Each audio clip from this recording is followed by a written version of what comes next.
10वां अध्याय नरक गति भोग वर्णन।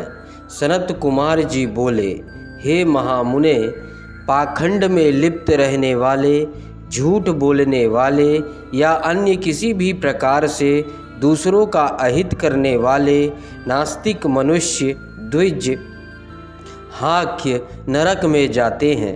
इस नरक में उन पर आधे कोस लंबे पैने हल चलाए जाते हैं।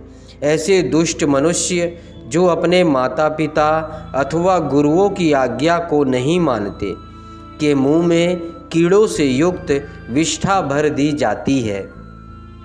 जो पापी मनुष्य शिवालय, बगीचे, बावड़ी, तालाब, कुएं या ब्राह्मणों के रहने को स्थान को नष्ट करते हैं, ऐसे प्राणियों को कोल्हू में पेला जाता है, फिर उन्हें नरक की अग्नि में पकाया जाता है। भोग विलासी प्रवृत्ति के दुष्ट मानव को यमदूत के लोहे की गरम स्त्री मूर्ति से चिपका दिया जाता है। महात्माओं की निंदा करने वाले पापियों के कानों में लोहा, तांबा व सीसा और पीतल को गलाकर भर दिया जाता है। भोग विलासी प्रवृत्ति के दुष्ट मानव को यमदूत लोहे की गरम स्त्री मूर्ति से चिपका देते हैं। जो पापी कामी पुरुष बुरी नज़र से नारी को देखते हैं, उनकी आँखों में सुई और गरम राख भर दी जाती है। जो पापी महात्माओं के दिए गए धर्म संबंधित उपदेशों की अवमानना करते हैं और धर्म शास्त्रों की निंदा करते हैं, उनकी छाती, कंठ, जीभ, होंठ, नाक और सिर में 3 नोकों वाली कील ठोक दी जाती है और उन पर मुद्गरों से चोट की जाती है। दूसरों का धन चुराने वाले, पूजन सामग्री को पैर लगाने वाले दुष्ट मनुष्य को अनेक प्रकार की यातनाएं भोगने के लिए दी जाती है। जो पापी धनी होते हुए भी दान नहीं करते और घर आए भिखारी को खाली लौटा देते हैं, ऐसे पुरुषों को घोर यातनाएं सहनी पड़ती है। जो सत्पुरुष भगवान शिव का पूजन करके विधि विधान से उनका हवन करने के पश्चात शिव मंत्र को जाप करके यम मार्ग को रोकने वाले श्याम एवं शवल नामक श्रानों एवं पश्चिम, वायव्य, दक्षिण और नेत्र रीत्य दिशा में रहने वाले पुण्य कर्मों वाले कौवे को बलि देते हैं, उन मनुष्यों को कभी यमराज का दर्शन नहीं करना पड़ता है।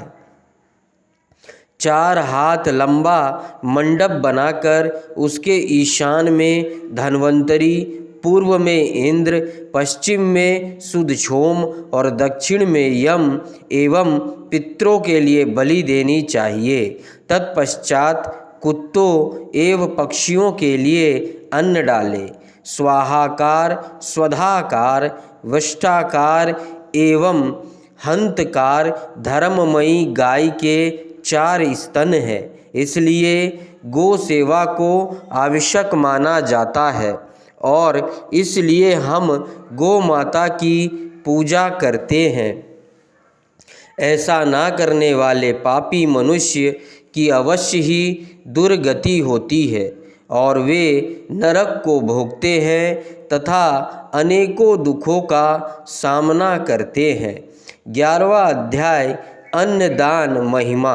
व्यास जी बोले, प्रभु, पापी मनुष्य को अनेक दुख भोगते हुए यमलोक का रास्ता तय करना पड़ता है।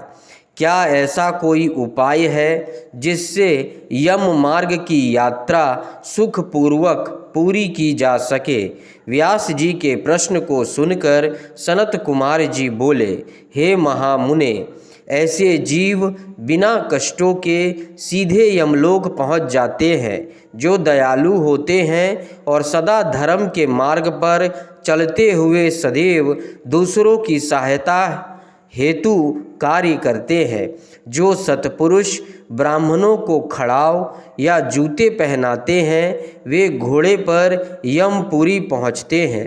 इसी प्रकार छाता और बिस्तर दान करने वाले आराम से आसन पर बैठकर पेड़ पौधे लगाने वाले वृक्षों की छाया में यमपुर पहुँचते हैं। जो मनुष्य फूलों की वाटिका लगाते हैं उन्हें ले जाने हेतु पुष्प विमान आता है। साधु संतों के लिए मकान बनवाने वाले मनुष्य को सुंदर भवन विश्राम करने के लिए मिलते हैं। इसी प्रकार माता पिता ब्राह्मण और गुरुओं की सेवा करने वाले पुरुषों का आदर होता है। अन्न और जल का दान करने वाले मनुष्यों को यमपुरी के रास्ते में अन्न जल की कोई कमी नहीं होती। ब्राह्मणों के चरण दबाने वाले मनुष्य आराम पूर्वक घोड़े पर सवार होकर यमलोक जाते हैं। संसार में अन्न का दान सबसे अच्छा माना जाता है, क्योंकि अन्न खाकर ही जीव का शरीर पुष्ट होता है। उस शरीर से धर्म पुष्ट होता है और शरीर ही धर्म, अर्थ, काम तथा मोक्ष देने वाला उत्तम साधन है। इसलिए मनुष्य को अन्न का दान अवश्य ही करना चाहिए। अपने घर पर पधारे अतिथियों का उचित आदर सत्कार अवश्य करना चाहिए और द्वार पर आए गरीब, भूखों एवं भिखारियों को खाली हाथ नहीं लौटाना चाहिए। अन्न दान करने वाले सज्जन पुरुष स्वर्ग में निवास करते हुए अनेक सुखों को भोगते हुए वह आनंद का अनुभव करते हैं।